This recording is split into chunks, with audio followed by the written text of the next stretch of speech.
নারী মানি মনে করা হয় অবলা, অসহায়, দুর্বল। কিন্তু আজ এমন একজন নারীর সাথে পরিচয় করিয়ে দেব যে এক হাতে সংসার সামলায়, অন্য হাতে বন্দুক। তিনি হলেন এসিপি সত্যভামা, যে অত্যন্ত দূরদর্শী, সাহসী এবং বেপরোয়া একজন পুলিশ অফিসার।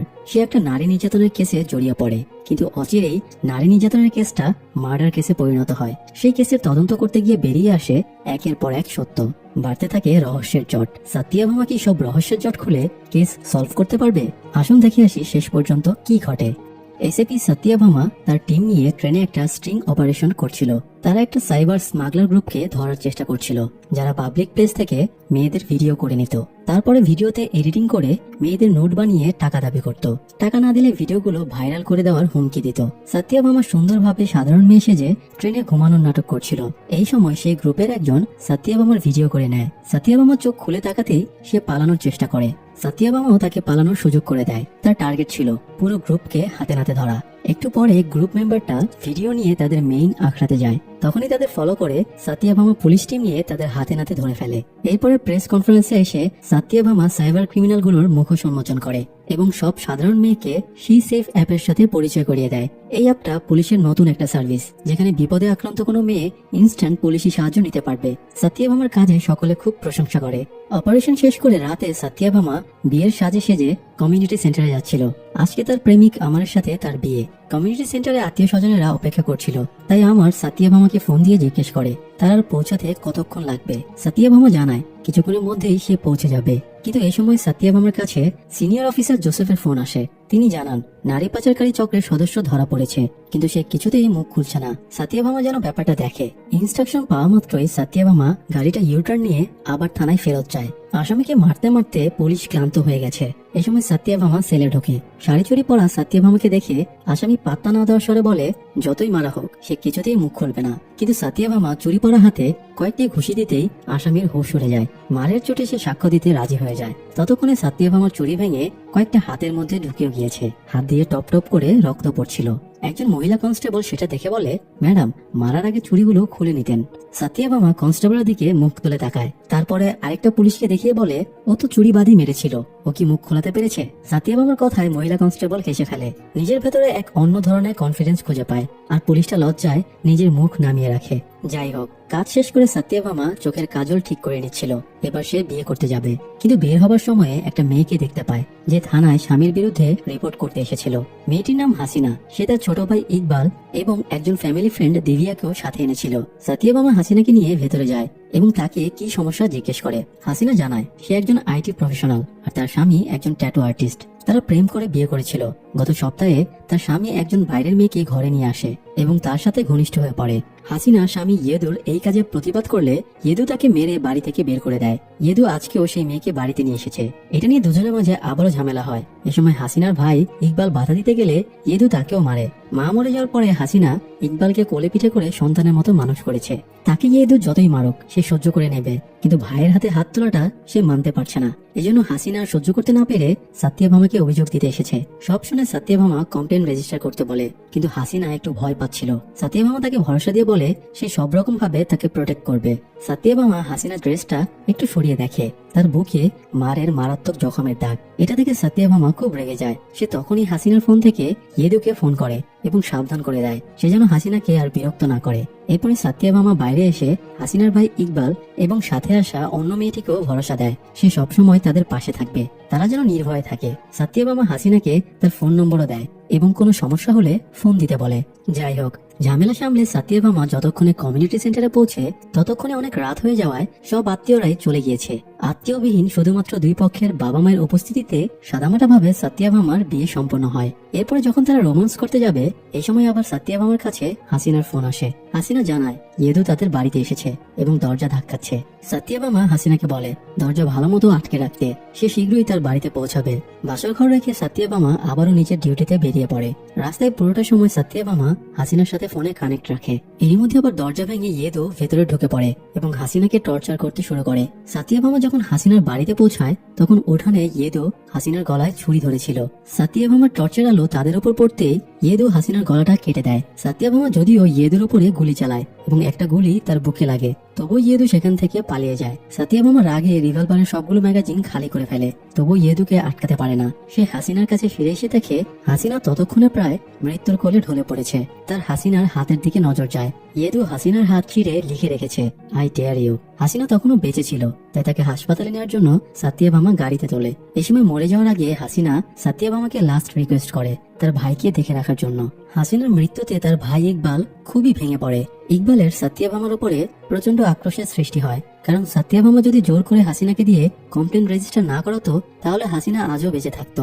যাই হোক, এই ঘটনার পরে মানবাধিকার কমিশন সাতিয়াভামার বিরুদ্ধে ইনকোয়ারি জারি করে, কারণ আবাসিক এরিয়াতে কোনো পারমিশন ছাড়াই সাতিয়াভামা গোলাগুলি করেছে। তারা সাতিয়াভামাকে সাসপেন্ড করতে চেয়েছিল, কিন্তু জোসেফ স্যারের রেফারে তাকে আর সাসপেন্ড করা হয় না, তবে তার রিভলভারটা নিয়ে নেওয়া হয়। হাসিনার মৃত্যুর পরে সাতিয়াভামার জীবনটা খাপছাড়া হয়ে যায়। তার জীবনের একমাত্র লক্ষ্য হয়ে দাঁড়ায় ইয়েদুকে খুঁজে বের করা।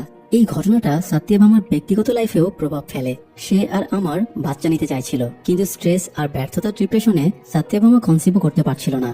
এরই মধ্যে একদিন সাতিয়াভামার ইনফর্মার থমাস তাকে গোয়ার কোনো এক জায়গায় ইয়েদুর খোঁজ দেয়। সাতিয়াভামা সেখানে চলে যায়। থমাস জানায় ইয়েদুকে রিসেন্টলি জেনি নামের একটা মেয়ের সাথে দেখা গিয়েছে। ইয়েদুকে ধরার জন্য সাতিয়াভামা একটা বারে যায়। সেখানে দূরবীনে সে জেনিকে দেখতে পায়। সে জেনির বুকে একটা ট্যাটু দেখতে পায়। এই একই ট্যাটু হাসিনার বুকেও ছিল, তাই সে ধারণা করে নেয় ইয়েদু নিশ্চয়ই জেনির সাথেই আছে। সাতিয়াভামা এবং থমাস জেনির সাথে থাকা ছেলেটাকে অ্যাটাক করে, কিন্তু অ্যাটাকের পরে দেখে ছেলেটা অন্য কেউ।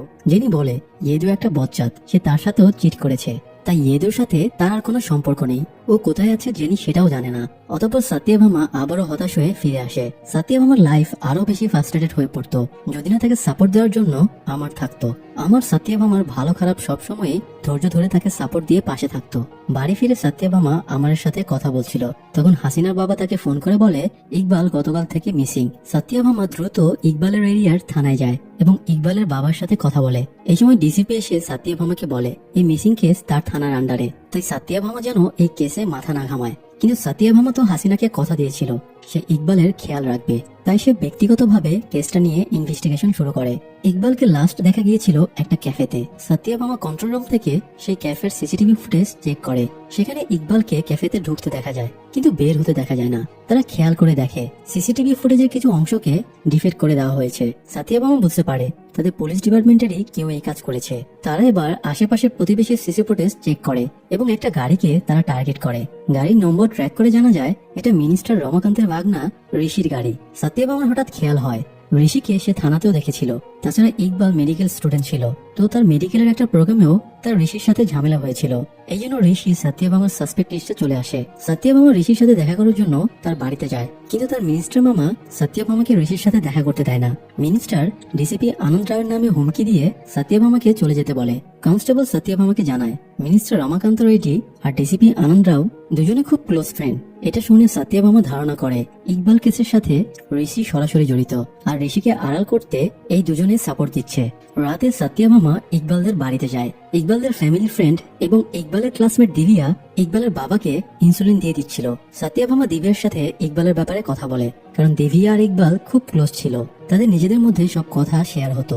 সাতিয়াভামা দিবিয়াকে ইকবালের ব্যাপারে জিজ্ঞেস করলে দিবিয়া জানায় ইকবাল তার ছোটবেলার বন্ধু। তারা একসাথে স্কুল কলেজ শেষ করে মেডিকেলে ভর্তি হয়েছিল। তো মেডিকেলে একদিন ব্লাড ডোনেটের আয়োজন করা হয়, সেখানে ঋষি এসেছিল ব্লাড ডোনেট করতে। ঋষির ব্লাড নেওয়ার সময় দিবিয়ার সাথে তার প্রথম পরিচয় হয়। এরপরে টুকটাক কথাবার্তা হতে হতে তারা খুব ক্লোজ হয়ে যায় এবং রিলেশনে জড়িয়ে পড়ে। এরপরে একদিন কলেজে অনুষ্ঠান ছিল, দিবিয়া ফটোশুট করছিল এবং ইকবাল তার ফটো তুলে দিচ্ছিল। এমন সময় তাদের এক ক্লাসমেট অভিনব এসে দিবিয়ার সাথে বেয়াদবি শুরু করে। তখন হঠাৎ ঋষি এসে অভিকে মারতে শুরু করে এবং অনেক চিৎকার চেঁচামেচি করে। এই সময় দিবিয়া আর ইকবাল মিলে ঋষিকে থামানোর চেষ্টা করছিল। তখন ঋষি হঠাৎ ইকবালকেও একটা চড় মেরে দেয়, আর এভাবে ইকবাল আর ঋষি দুজনের মধ্যে একটা ঝামেলার সৃষ্টি হয়। এই সময় সাতিয়াভামার কাছে কনস্টেবলের ফোন আসে এবং সে জানায় ইকবাল মিসিং এর দিনে ঋষির ফোনের লোকেশন সেই ক্যাফেতেই ছিল যেখান থেকে ইকবাল মিসিং হয়েছিল। এটা শুনে সাতিয়াভামা ঋষির অফিসে চলে যায়। ঋষি একটা ভিডিও গেম চালাতো। আজ ঋষির ভিডিও গেমের 1 মিলিয়ন ডাউনলোড পূর্ণ হওয়া উপলক্ষে পার্টি ছিল, কিন্তু এই সময় সাতিয়াভামা ঋষির পার্টিতে হানা দেয়, কিন্তু সে তেমন কিছুই করতে পারে না, কারণ ডিসিপি আনন্দ রাও তাকে ইনকোয়ারিতে বাধা দেয়। তবে সাতিয়াভামা ঋষির গেমের অ্যাক্সেস নিয়ে আসে আর কন্ট্রোল রুমের হ্যাকার প্রক্সির কাছ থেকে জানতে পারে এই গেমে অনেক ফিচার রয়েছে, যার মধ্যে একটা ফিচার হলো গেম চলাকালীন সময়ে হোয়াটসঅ্যাপ মেসেঞ্জারের মতো এখানেও চ্যাটিং করা যায়। আরেকটা গুরুত্বপূর্ণ ব্যাপার হলো এই গেমের প্রচুর মিসইউজ করা হতো। এমনকি সত্যভামা যে সাইবার ক্রিমিনালদের ধরেছিল, যারা মেয়েদের ভিডিও করে সেগুলো দিয়ে ব্ল্যাকমেল করত, সেই গ্রুপটা এই গেম থেকে মেয়েদের টার্গেট বানাতো। যাই হোক, তারা চ্যাটিং হিস্ট্রি থেকে জানতে পারে ঋষি, নেহা এবং বিজয় নামের দুজনের সাথে চ্যাটিং করত। নেহার সাথে ঋষি বেশ ঘনিষ্ঠ ছিল, তাদের দেখা করারও কথা ছিল। অপরদিকে বিজয়ের সাথে তারা ঋষির কিছু কনফিডেন্সিয়াল চ্যাটিং পায়, যার উপরে ভিত্তি করে সত্যভামা ঋষিকে গ্রেফতার করে নেয়।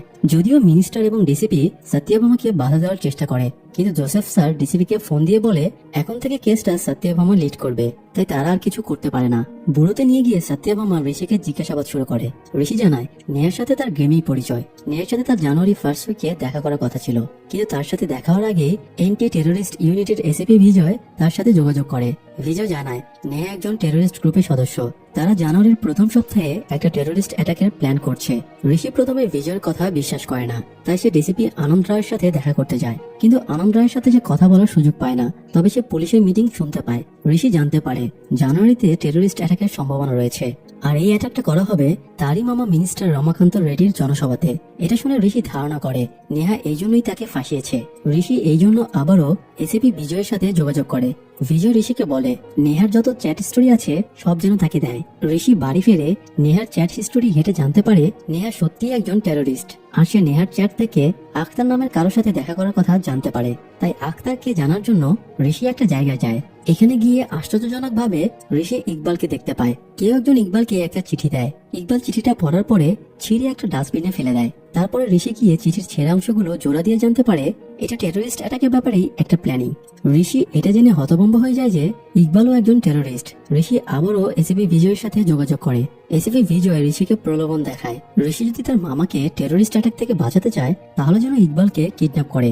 ঋষি কি করবে বুঝে উঠতে পারছিল না। সে শেষ পর্যন্ত বিজয়ের কথা মেনে নেয় এবং ইকবালকে ক্যাফের পার্কিং লটে পেছন থেকে একটা ইঞ্জেকশন মেরে অজ্ঞান করে কিডন্যাপ করে নেয়। তারপরে ইকবালকে একটা জঙ্গলে রেখে আসে। ঋষি বিজয়কে কনফার্মেশন জানিয়ে গাড়িতে উঠতে যাচ্ছিল, তখন ইকবাল জেগে ওঠে এবং তাদের মধ্যে হাতাহাতি শুরু হয়। ঋষি ইকবালকে ধাক্কা মারলে সে একটা সুচালো ডালের উপরে পড়ে যায় এবং ঋষি পালিয়ে আসে। সত্যভামা ঋষি এবং ফোর্স নিয়ে সে জঙ্গলে যায়। সেখানে সে রক্তমাখা ডালটা দেখতে পায়। তারপরে পায়ের চিহ্ন এবং রক্তের দাগ অনুসরণ করে ইকবালকে খুঁজতে থাকে। এক পর্যায়ে সত্যভামা মুমূর্ষ ইকবালকে পড়ে থাকতে দেখতে পায়। সত্যভামা দ্রুত অ্যাম্বুলেন্স ডেকে ইকবালকে হাসপাতালে নেওয়ার ব্যবস্থা করে। ইকবালকে স্ট্রেচারে করে অ্যাম্বুলেন্সে তোলার সময় সত্যভামার একটা চেইনের দিকে চোখ পড়ে। এই চেইনটা হাসিনার গলায় ছিল। ইয়েদু যখন হাসিনার গলায় ছুরি দিয়ে পোঁচ মেরেছিল তখন চেইনটা ইয়েদুর হাতে চলে গিয়েছিল, কিন্তু সেই চেইনটা আবার ইকবালের কাছে কিভাবে এলো এটা ভেবেই সত্যভামা অবাক হয়ে যায়। হাসপাতালে নেওয়ার পরে জানা যায় ইকবাল কোমাতে চলে গেছে। সে কবে কোমা থেকে বের হবে সেটা ডাক্তারও আন্দাজ করতে পারছে না। ডাক্তার জানায় সে একদিন পরেও জেগে উঠতে পারে, আবার তার জেগে উঠতে 1 বছরও লেগে যেতে পারে। এদিকে মিনিস্টার উপর মহলে কথাবার্তা বলে ঋষির জামিনের ব্যবস্থা করে ফেলে। ডিসিপি আনন্দ রাও বলে ঋষি শুধু জামিন পেয়েছে, সে কেস থেকে এখনো রেহাই পায়নি। এখন সবকিছু নির্ভর করছে ইকবালের ওপরে। ইকবাল যদি মরে যায় তাহলে রমাকান্তের পলিটিক্যাল ক্যারিয়ার একদম ফিনিশ হয়ে যাবে। তাই সে ঋষির কিছুদিনের জন্য বাইরে যাওয়া বন্ধ করে দিতে বলে, এমনকি তাকে ফোন ইউজ করা থেকেও দূরে থাকতে বলে। কিন্তু ঋষি তো এসিপি বিজয়ের সাথে যোগাযোগের জন্য উদ্গ্রীব হয়েছিল, অথচ সে বিজয়ের কোনো রকমের ট্রেস পাচ্ছিল না। অন্যদিকে সত্যভামা চেইনটা হাতে পাওয়ার পর থেকে ধারণা করে রেখেছিল ইয়েদু হয়তো ইকবালকে মারতে চাইছে। সে তার ইনফরমারকেও ইয়েদুকে নতুন কোনো লোকেশনে খোঁজার জন্য বলে।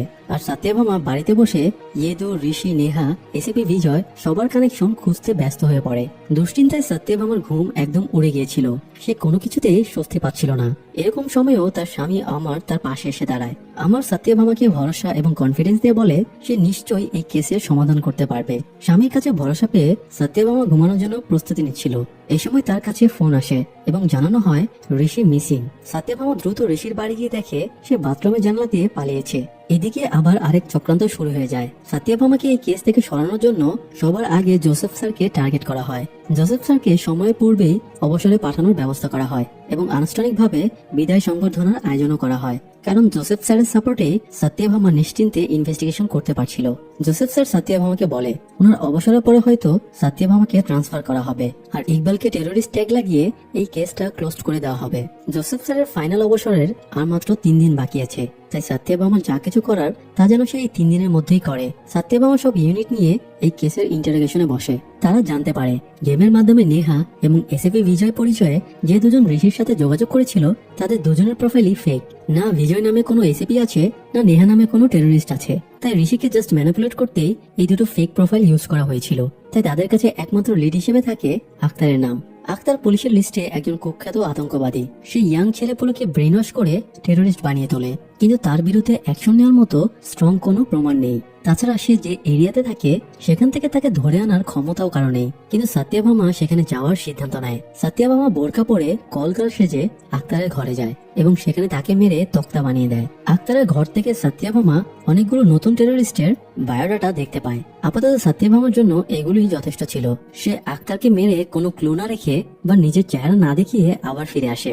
সত্যভামা দিব্যার ফোন ট্যাপ করে রাখে, কারণ সে জানতো ঋষি কোনো না কোনো সময়ে দিব্যার সাথে নিশ্চয়ই যোগাযোগ করবে।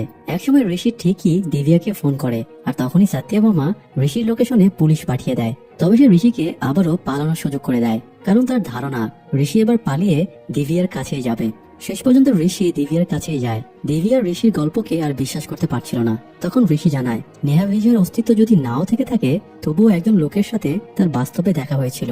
সেই লোকটা ওল্ড সিটিতে তাকে ইকবালকে কিডন্যাপ করার জন্য ইঞ্জেকশনের সিরিঞ্জটা দিয়েছিল। এখন তারা যদি সেই লোকটাকে ধরতে পারে, তাহলে ঋষি নিজেকে নির্দোষ প্রমাণ করতে পারবে। তাদের দুজনের সব কথাবার্তা সত্যভামা ফোন ট্যাপের মাধ্যমে শুনে ফেলে। যাই হোক, রাতে ফেরার পথে সত্যভামা ইকবালের বাবাকে বাড়িতে নামিয়ে দেয়। ইকবালের বাবা সত্যভামাকে বলে 1 কাপ চা খেয়ে যেতে। তাই সত্যভামা ইকবালের বাড়িতে ঢোকে। সেখানে সে একটা ফ্যামিলি ফটো দেখতে পায়, যার মধ্যে একজনের চেহারার সাথে ঋষির দেওয়া এসিপি বিজয়ের চেহারা মিলে যায়। সত্যভামা ইকবালের বাবাকে জিজ্ঞেস করে এই লোকটা কে। উনি জানান এটা ওনার শালা রিয়াজ। রিয়াজ ইস্তাম্বুলে থাকে, তবে 3 দিন আগে সে হায়দ্রাবাদে এসেছে। এটা শুনে সত্যভামা ক্যালকুলেশন করে দেখে রিয়াজ আসার পরের দিনই ইকবালকে কিডন্যাপ করা হয়েছিল। সত্যভামা রিয়াজকে খোঁজার জন্য সবাইকে অ্যালার্ট করে দেয়। কিছুক্ষণের মধ্যে ইন্সপেক্টর প্রহ্লাদ রিয়াজের লোকেশন ট্র্যাক করে ফেলে এবং তাকে উঠিয়ে বুড়োতে নিয়ে আসে। প্রহ্লাদ রিয়াজকে বিজয় বলে সম্বোধন করে এবং জিজ্ঞেস করে সে ইকবালকে কেন মারতে চেয়েছে, কিন্তু রিয়াজ সবকিছু অস্বীকার করে। তারা রিয়াজের বিজয় নামে বানানো সেই ফেক আইডি কার্ডও দেখায়, যেটা দিয়ে ঋষির সাথে যোগাযোগ করা হয়েছিল। কিন্তু এবারও রিয়াজ কিছুই স্বীকার করে না। রিয়াজ জানায় সে মেয়ের বিয়ের জন্য হায়দ্রাবাদে এসেছে, এসবের সাথে তার কোনো কানেকশন নেই। সত্যভামা বলে বিজয়কে যদি রিয়াজ হিসেবে খুঁজে পাওয়া যায়, তাহলে নেহাকেও নিশ্চয়ই অন্য কোনো পরিচয়ে খুঁজে পাওয়া যাবে। খোঁজার একটু পরেই তারা মায়া নামের একটা মেয়ের খোঁজ পেয়ে যায়, যে এইমাত্র একটা বাসের টিকিট কেটেছে। সত্যভামা প্রহ্লাদ এবং কনস্টেবলকে নিয়ে সেই বাসটা আটকায় আর মায়াকে বের করে আনে। মায়ের আইডি কার্ড চেক করে জানা যায় সে সত্যি বলছে। এই কেসের সাথে তার কোনো কানেকশন নেই। কেউ মায়ার অজান্তেই তার আইডি এবং ফটো ইউজ করছে। এদিকে ঋষি দিব্যাকে নিয়ে সেই জায়গাটাতে যায় যেখানে লোকটা তাকে সিরিঞ্জ দিয়েছিল। ঋষির হঠাৎ খেয়াল হয়, আরে আমি তো একজন স্কেচ আর্টিস্ট, আমি তো সেই লোকটার স্কেচ আঁকতে পারবো। ঋষি দিব্যার কাছ থেকে প্যাড আর খাতা নিয়ে সেই লোকটার একটা স্কেচ বানায়। ঋষি আর দিব্যা স্কেচ দেখিয়ে আশেপাশে ফার্মেসিগুলোতে সেই লোকটার খোঁজ নিতে শুরু করে। যেহেতু লোকটা সিরিঞ্জ আর অজ্ঞান করার ওষুধ নিশ্চয়ই কোনো ফার্মেসি থেকেই কিনেছিল। অন্যদিকে প্রহ্লাদ রিয়াজকে ফলো করছিল এবং সত্যভামা মায়াকে ফলো করছিল। সত্যভামা সাসপেক্ট লিস্ট থেকে কাউকেই বাদ দেয় না, সবার উপরই নজর রাখতে থাকে। দিব্যা একটা ফার্মেসি থেকে একটা ডেলিভারি বয়ের অ্যাড্রেস পায়। দিব্যা এবং ঋষি সেই বাড়িতে গিয়ে লোকটাকেও খুঁজে পায়, কিন্তু লোকটা জানায় তাকে মাস্ক পরা কেউ একজন সিরিঞ্জের ব্যাগটা ঋষির কাছে ডেলিভারি দিতে বলেছিল। এই লোক কেসের সাথে জড়িত না। এদিকে মায়াকে ফলো করে সত্যভামা একটা ফার্ম হাউসে যায়। মায়া ফার্ম হাউসে নক করতেই দেখা যায় ডিআইজি স্যার বেরিয়ে আসছে। সত্যভামা তাদের সামনে চলে আসে এবং সেখানে উপস্থিত সবাই বিব্রত হয়ে যায়। আসলে ডিআইজি স্যারের ঋষির গেমের মাধ্যমে মায়ের সাথে পরিচয় হয়েছিল। সেখান থেকে তারা অবৈধ রিলেশনে জড়িয়ে পড়ে, আর এখানে তারা দুজন জাস্ট সময় কাটাতেই এসেছিল। যাই হোক, সত্যভামা ডিউটি শেষ করে রাতে বাড়ি ফিরছিল। আজ তাদের অ্যানিভার্সারি ছিল। আমার ফোন দিয়ে সত্যভামাকে বলে সে রান্না করছে। সত্যভামা যেন দ্রুত বাড়ি আসে, কিন্তু রাস্তায় একটা গাড়ি সত্যভামার পথ আটকে ছিল। সত্যভামা দেখার জন্য গাড়ি থেকে নেমে আসতে রিয়াজ তার দলবল নিয়ে চারিদিক থেকে ঘিরে ধরে। সত্যভামা তখনই রিয়াজকে কিছু বলে না, কারণ সে দেখতে চাইছিল রিয়াজ তাকে কোথায় নিয়ে যেতে চায়। রিয়াজ সত্যভামাকে কালো কাপড়ে মুখ ঢেকে একটা কন্টেনারে রেখে আসে। এই কন্টেনারে অনেক কিশোরী মেয়েদেরকে রাখা হয়েছিল। রিয়াজ তাদেরকে পাচার করতে চলেছিল। রিয়াজের আসল বিজনেসই হলো ইন্ডিয়া থেকে মেয়েদের কিডন্যাপ করে নিয়ে ইস্তাম্বুলে বিক্রি করা।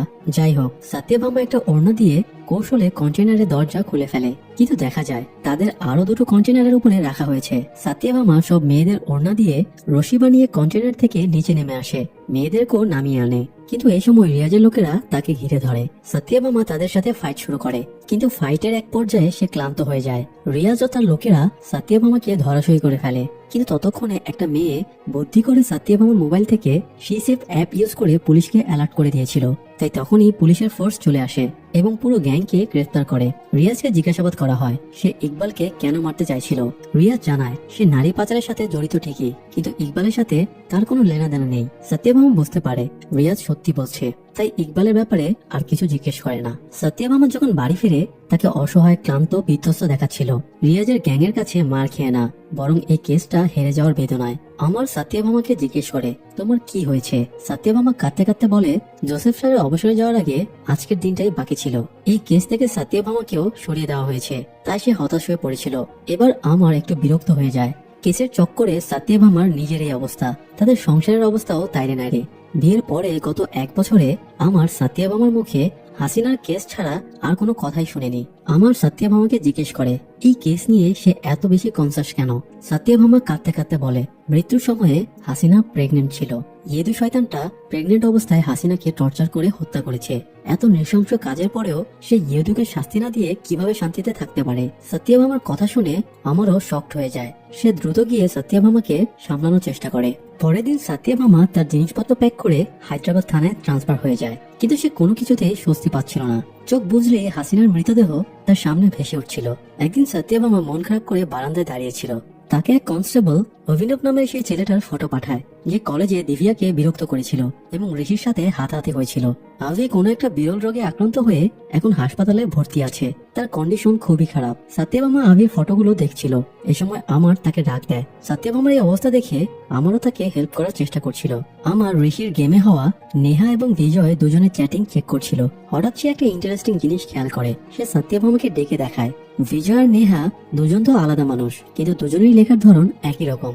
যেমন নেহা ওকে এর স্পেলিং লিখেছে OKIA, আবার বিজয় ওকে এর স্পেলিং একই রকম লিখেছে। শুধু এটাই না, দুজনেই নাইট বানানকে NI8 লিখেছে।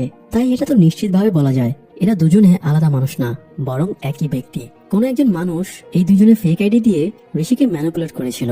আমার সাতিয়াভামাকে আরো কিছু দেখাতে চাইছিল, কিন্তু সেই মুহূর্তে আমার বিড়াল লাফ দিয়ে কিবোর্ডের উপরে কফি ফেলে দেয়। তাই সেটা পরিষ্কার করতে আমার ওটা চলে যায়। এর মধ্যে আবার ইনফর্মার থমাস ফোন দিয়ে সাতিয়াভামাকে জানায় ইয়েদুর খোঁজ পাওয়া গেছে।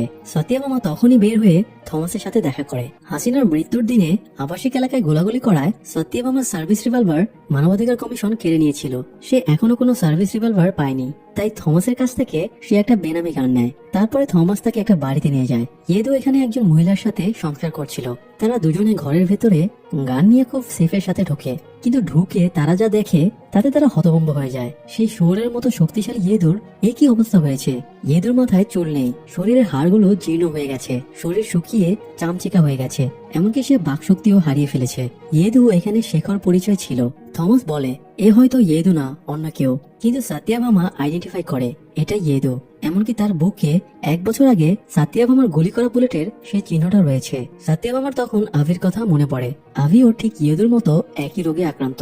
দুজনের শারীরিক কন্ডিশন ক্যালকুলেট করে সাতিয়াভামার ইকবাল আর দিভিয়ার কথা মনে পড়ে। সাতিয়াভামা প্রথম ইকবালের বাড়িতে যেদিন গিয়েছিল সেদিনের কথা মনে করার চেষ্টা করে। তখন তার মনে পড়ে সে ইকবালের বাড়িতে দিভিয়ার সাথে কথা বলার সময় খেয়াল করেছিল ইকবালের ল্যাপটপের কিবোর্ডে এল বাটন ছিল না। সাতিয়াভামা দ্রুত আমাকে ফোন দিয়ে জিজ্ঞেস করে বিজয় আর নেহার চ্যাটিং এর মধ্যে এই লক্ষ্যটা মিসিং আছে কিনা। আমার চেক করে জানায় অনেক জায়গাতেই এই লক্ষ্যটা মিসিং। এদিকে ইয়েদুর বর্তমান বউ বলছিল একজন ডাক্তার বাড়িতে এসে ইয়েদুকে চিকিৎসা দিয়ে যেত, কিন্তু কিছুদিন ধরে সে আর আসছে না। এটা শুনে সাতিয়াভামা মহিলাকে ইকবালের ফটো দেখে জিজ্ঞেস করে এটাই সেই ডাক্তার কিনা। মহিলা বলে হ্যাঁ, এটাই সেই ডাক্তার যে গত 1 বছর ধরে ইয়েদুকে চিকিৎসা দিচ্ছিল। এটা শুনে সাতিয়াভামা নিশ্চিত হয়ে যায় ইকবাল প্রথম থেকে ইয়েদুর লোকেশন জানতো, আর সে ইয়েদুকে চিকিৎসার নাম করে এমন কিছু ইনজেক্ট করছে যাতে ইয়েদু বিরল এবং দুরারোগ্য কোনো অসুখে আক্রান্ত হয়ে গেছে। যাই হোক, অন্যদিকে এ সময় ইকবালও কোমা থেকে জেগে ওঠে এবং চোখ মেলে তাকায়। ইকবাল কোমা থেকে বের হয়ে প্রথমেই দিবিয়াকে ফোন করে, কিন্তু দিবিয়া সেটা খেয়াল করে না। কিন্তু সাতিয়াভামা যেহেতু দিবিয়ার ফোন ট্যাপ করে রেখেছিল, তাই সে বুঝতে পারে ইকবাল কোমা থেকে জেগে উঠেছে। সে দ্রুত ইকবালের কাছে ফোর্স পাঠিয়ে দেয়, কিন্তু তার আগে ইকবাল হাসপাতাল থেকে পালিয়ে যায়। অটোতে উঠে যাওয়ার সময়ে ইকবালের মনে পড়ে যে কতটা পরিশ্রম আর চেষ্টার পরে সে ইয়েদুর ট্রেস পেয়েছিল। ইকবাল ইয়েদুকে দেশের প্রতিটা কোণাতে খুঁজে বেরিয়েছিল। এক পর্যায়ে সে ইয়েদুকে খুঁজে পায়। সে তখনই ইয়েদুকে মারার জন্য একটা পাথর তুলে নেয়, কিন্তু ইয়েদুর সাথে তার বর্তমান প্রেগনেন্ট স্ত্রী ছিল, তাই তখন কিছু বলে না। কিন্তু রাতে সে আবারও ইয়েদুর সামনে আসে এবং হাতাহাতির এক পর্যায়ে ইয়েদুর শরীরে একটা ইঞ্জেকশন পুশ করে দেয়। সেই ইঞ্জেকশনের প্রতিক্রিয়াতেই ইয়েদুর আজ এই পরিস্থিতি। যাই হোক, ইকবাল সোজা দিভিয়ার বাড়িতে আসে। সে জানতো ঋষিও পালিয়ে দিভিয়ার বাড়িতেই লুকিয়ে আছে। ঋষি উপরের ঘরে ছিল। ইকবাল নিচতলা থেকে বিজয়ের নামে ঋষিকে মেসেজ দেয়। ঋষি বাইরে এসে জানতে পারে বিজয়ের নাম করে ইকবালই তাকে ফাঁসিয়েছে। এটা জানতে পেরে ঋষি রেগে যায় এবং ইকবালের সাথে হাতাহাতি শুরু করে। এই সময় ইকবাল সে একই ইঞ্জেকশন ঋষির পেটেও ইনজেক্ট করে দেয়, যেটা সে ইয়েদু আর অভিনবকেও ইনজেক্ট করেছিল। ঋষি যন্ত্রণায় ছটফট করতে শুরু করলে দিভিয়া তাকে নিয়ে ব্যস্ত হয়ে পড়ে। ইকবাল দিভিয়ার দিকে তাকিয়ে বলে, আমি, তুমি, আমাদের হাসপাতাল, সব মিলিয়ে আমরা কত খুশি ছিলাম, অথচ মাঝখানে এই হারামিটা চলে আসায় সব নষ্ট হয়ে গেল। তুমি ওর প্রেমে কিভাবে পড়লে? দিভিয়া বলে সে ইকবালকে ওই নজরে কখনো দেখেনি। ইকবাল বলে সেও দিভিয়াকে খারাপ নজরে দেখেনি, কিন্তু ভালোবাসার ব্যাপারটা খুবই অদ্ভুত। আমরা যাকে ভালোবাসি তাকে কখনো চোখের আড়াল করতে চাই না।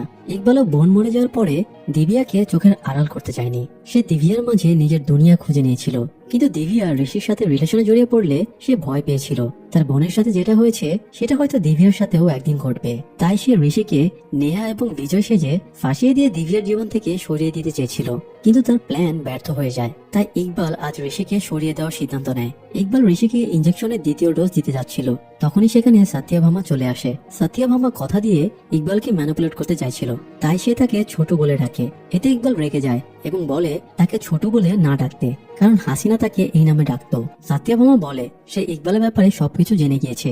ইকবাল প্রথমে ঋষিকে সরিয়ে দিতে নেহার পরিচয়ে ঋষির সাথে যোগাযোগ করে। তারপরে রিয়াজের ফটো ইউজ করে বিজয়ের পরিচয় দিয়ে ইকবাল নিজেকে ঋষির মাধ্যমে কিডন্যাপ করানোর প্ল্যান বানায়। ইকবাল রিয়াজের উপর প্রতিশোধ নিতে চাইছিল, কারণ সে একবার হাসিনাকে বিদেশে পাচার করে দেওয়ার চেষ্টা করেছিল, আর এভাবে সে এক ঢিলে দুই পাখি মারার ব্যবস্থা করে। অন্যদিকে ইকবাল ইয়েদুর বাড়িতে গিয়ে তার ট্রিটমেন্টের নামে বারবার তাকে ইঞ্জেকশন দিতে থাকে, ফলে সে আজীবনের জন্য পঙ্গু হয়ে যায়। সব শোনার পরে ইকবাল বলে সে সবাইকে শাস্তি দিয়ে ফেলেছে, শুধু ঋষি বেঁচে আছে, এবার সে ঋষিকে শাস্তি দেবে।